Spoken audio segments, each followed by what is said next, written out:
Welcome to my new series called Stardew Valley Storytime. Today I'm going to be sharing a published story that I wrote a while back called Una Pupusa Más, Please. This is very much a true story and I hope you enjoy it.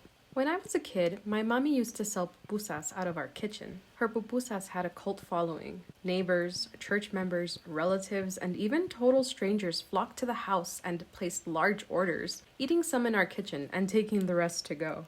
She really had perfected the art of preparing the refried beans that were cooked inside the masa. She infused the cheese with her secret ingredient, giving it an extra kick. She dipped her hands in oil, fashioned a perfect circle from the masa, and filled it with just the right amount of cheese and beans. Then she clapped her hands together as she closed the masa. It sizzled as she placed it on the comal. She knew exactly how long to leave the pupusa for the cheese to flow out and crisp without burning. The aromas and sounds that came with her pupusas were simply too much for my siblings and I. With each order my mother filled, we would race down the hall with our plates outstretched and imploring looks. A successful day for us meant we each ate 8 or 9 pupusas each. As we grew older, we stopped begging in front of paying customers, and I helped my mama as her cashier and waitress. But I never tried to make pupusas, a skill reserved for my mother. That is, until I went to college. When you're young and in love, you'll go to great lengths to impress. When the chance came to charm a crush, I knew I had to use my mommy's special pupusa recipe. I sheepishly called my mom on the phone, not quite letting on about my intentions. Mami, ¿cómo se hacen las pupusas? How do I make pupusas?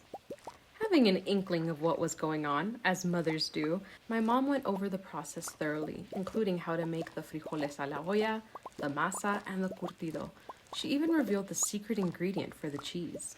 I dashed to the supermarket, eager to win my crush over with my newly found cooking prowess. In my tiny college kitchen, I used a dull knife to clumsily chop inconsistent cabbage shreds.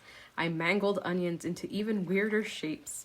I managed to make a runny cheese concoction. And no matter how much I alternated between water and flour, my masa would not reach the desired consistency. My mom was 2,000 miles away, and I refused to follow any internet guidelines. And that was when my crush arrived. I turned on the comal. Pupusas are meant to be eaten freshly cooked, after all, and dipped my hands into the oil, grabbing a small clump of masa. Hearing the familiar sounds of my hands clapping as I tried to shape my circle, I knew I was doing something right. That illusion did not last long. The pupusas kept leaking ingredients before I could close in the masa. The process was messy. Trying to keep a cool demeanor, I gingerly drew the misshaped pupusas out of the comal, afraid they would dissolve before reaching a plate. I feigned a smile throughout our uncomfortably silent supper. My crush politely ate the food before him, and in solidarity, I ate too, each mouthful assuring me that I had squandered my chance at love. This crush and I didn't end up dating, and I highly doubt it was because of the pupusas. On that day, I ended up thinking a lot less about my crush and a lot more about my mommy. I thought about the long days she spent preparing all the ingredients for the sales. I thought about how she made it look so effortless, yet how exhausting the entire process really was for her. I thought about how our family didn't have much, but this was her way of being able to provide for us, both in delicious nourishment and in money for the things we would ultimately need from day to day.